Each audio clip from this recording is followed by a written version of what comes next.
Click her to apply online এই বাটনটিতে click করার সাথে সাথে সার্কুলার ভিতরে যতগুলো পদ রয়েছে সবগুলো পদ আপনার সামনে শো করবে। আপনি এখন কোন পদটিতে আবেদন করতে চান। আসসালামু আলাইকুম, আশা করি আপনারা সকলে ভালো আছেন। সো নতুন ভিডিওতে নতুন করে আরো একটি সরকারি চাকরির সার্কুলার নিয়ে এসেছি আপনাদের জন্য, যেটা হলো গণপ্রজাতন্ত্রী বাংলাদেশ সরকার অর্থ মন্ত্রণালয়ের আওতাধীন প্রতিষ্ঠান ই ট্যাক্স ম্যানেজমেন্ট ইউনিটে সম্পূর্ণ নতুনভাবে আরো একটি চাকরির সার্কুলার প্রকাশ করেছে। যে সার্কুলারটিতে বলা হয়েছে বাংলাদেশের কয়েকটি জেলা বাদে সকল জেলা থেকে নারী এবং পুরুষ উভয় প্রার্থীগণ অনলাইনের মাধ্যমে তাদের আবেদনটি সাবমিট করতে পারবে। পাশাপাশি এই সার্কুলারটির ক্ষেত্রে এসএসসি পাস থেকে শুরু করে এসএসসি এইচএসসি স্নাতক পাশে আপনারা সবাই আবেদন করতে পারবেন। সো এই ভিডিওটির মাধ্যমে এই সার্কুলারটি সম্পর্কে বিস্তারিতভাবে দেখানোর চেষ্টা করব, কিভাবে আবেদন করতে হবে, আবেদন করার জন্য কি কি প্রয়োজন হবে, কত টাকা খরচ হবে, কবে থেকে আবেদন করা শুরু হবে, কবে শেষ হবে, বিস্তারিতভাবে দেখানোর চেষ্টা করব। আশা করি পুরো ভিডিওটি কন্টিনিউ করলে এই সার্কুলারটি সম্পর্কে বিস্তারিতভাবে আপনারা জানতে পারবেন। নিয়মিত সরকারি এবং বেসরকারি চাকরির সার্কুলার পেতে আমাদের ইউটিউব চ্যানেলটি সাবস্ক্রাইব করে পাশে থাকা বেল বাটনটি অল করে রাখুন, যাতে করে প্রতিনিয়ত আপডেট সকল চাকরির সার্কুলার পেয়ে যান সবার আগে। এবং অলরেডি যারা সাবস্ক্রাইব করেছেন তাদেরকে অসংখ্য ধন্যবাদ আমাদের সাথে থাকার জন্য। তো আমরা দেখতে পাচ্ছেন মূল সার্কুলারতে চলে এসেছি, যেখানে অফিস সহায়ক পদে 24 জন লোককে নিয়োগ দেওয়া হবে। 20তম গ্রেডে 8,250 টাকা থেকে 20,010 টাকা পর্যন্ত বেতন প্রদান করা হবে।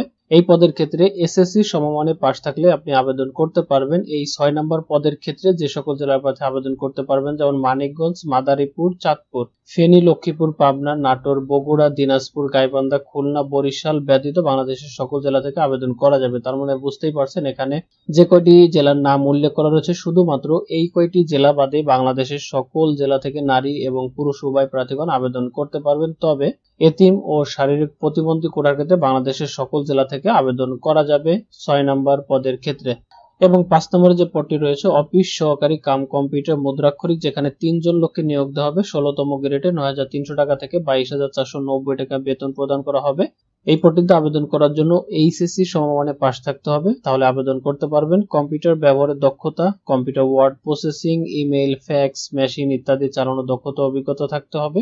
কম্পিউটার মুদ্রাক্ষরের সর্বনিম্ন গতি প্রতি মিনিটে ইংরেজিতে 20 শব্দ, বাংলায় 20 শব্দ হলেই আবেদন করা যাবে।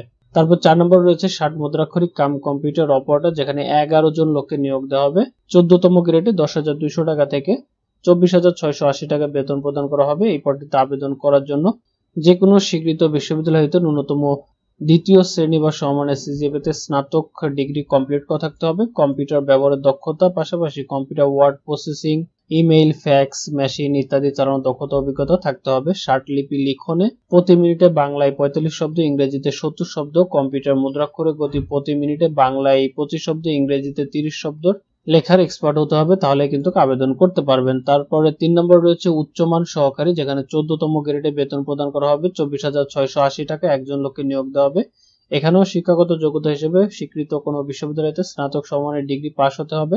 কম্পিউটার বেসিক ট্রেনিং কোর্সে উত্তীর্ণ থাকতে হবে, তার মানে কম্পিউটারের যে বেসিক ট্রেনিং কোর্স যেটা আছে এটা কিন্তু আপনাকে করা থাকতে হবে। এবং কম্পিউটার ওয়ার্ড প্রসেসিং সহ ইমেইল, ফ্যাক্স পরিচালনা দক্ষতা অভিজ্ঞতা থাকতে হবে। তারপর 2 নম্বর রয়েছে প্রধান সহকারী, 13তম গ্রেডে 26,590 টাকা বেতন প্রদান করা হবে।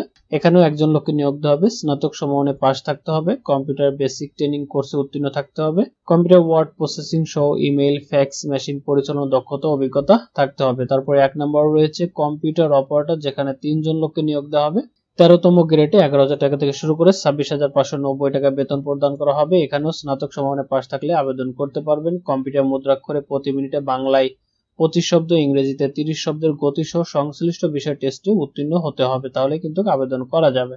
তো এখানে 1 নম্বর থেকে শুরু করে 5 নম্বর ক্রমিক পদের জন্য যে সকল জেলার প্রার্থী আবেদন করতে পারবেন, যেমন ফরিদপুর, গোপালগঞ্জ, রাজবাড়ী, ময়মনসিংহ, জামালপুর, নেত্রকোনা, শেরপুর, বগুড়া, লালমনিরহাট, খুলনা, মাগুরা, বাগেরহাট, কুষ্টিয়া, ভোলা ব্যতীত বাংলাদেশের সকল জেলা থেকে আবেদন করতে পারবেন। সো এখানে যে কয়টি জেলার নাম উল্লেখ করা রয়েছে শুধুমাত্র এই কয়টি জেলা বাদে বাংলাদেশের সকল জেলা থেকে নারী এবং পুরুষ উভয় প্রার্থীগণ আবেদন করতে পারবেন। তবে এতিম ও শারীরিক প্রতিবন্ধী কোটার ক্ষেত্রে বাংলাদেশের সকল জেলা থেকে আবেদন করা যাবে।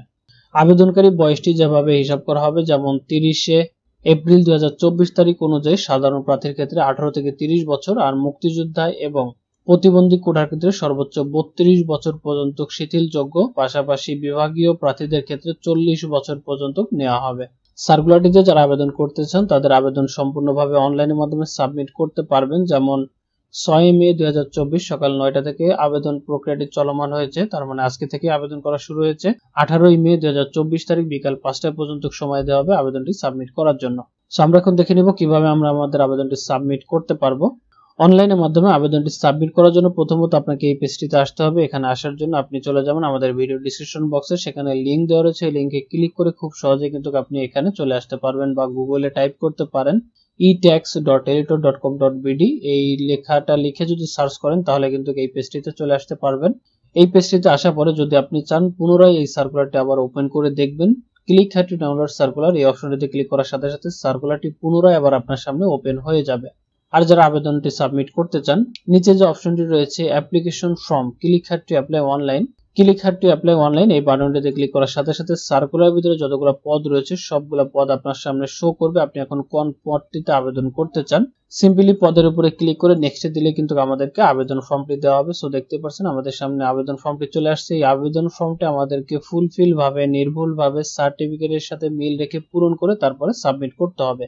আবেদনটি সাবমিট করে দিলেই কিন্তু শেষ নয়, আবেদনটি সাবমিট করার পরে অবশ্যই আমাদেরকে অ্যাপ্লিকেশন ফি হিসাবে কিছু টাকা জমা দিতে হবে। সো চলুন দেখে নিয়ে যাক কোন কোন পদের জন্য আমাদেরকে কত টাকা জমা দিতে হবে। আপনারা যারা 1 নম্বর, 2 নম্বর, 3 নম্বর, 4 নম্বর ও 5 নম্বর ক্রমিক পদে আবেদন করবেন তাদের জন্য 223 টাকা, আর যারা 6 নম্বর ক্রমিক পদে আবেদন করবেন তাদের জন্য 112 টাকা টেলিটক প্রিপেইড সিমের মাধ্যমে অ্যাপ্লিকেশনটি সাবমিট করার 72 ঘন্টার ভিতরে কিন্তু এই পেমেন্টটি কমপ্লিট করতে হবে। সো আশা করি আপনারা আপনাদের আবেদনটি খুব সহজেই সাবমিট করতে পারবেন। আর যদি কোনো প্রবলেম হয় কমেন্ট করে জানাবেন, সমাধান করতে চেষ্টা করব। ভিডিওটা এখানে শেষ করছি, ভালো লাগলে অবশ্যই এটা লাইক করে দিবেন, আর চ্যানেল নতুন হলে সাবস্ক্রাইব করে রাখবেন প্রতিনিয়ত আপডেট সকল চাকরির সার্কুলার পেতে। আবারও ফিরে আসবো নতুন কোনো চাকরির নিউজ নিয়ে, তত সময় ভালো থাকবেন। আল্লাহ হাফেজ।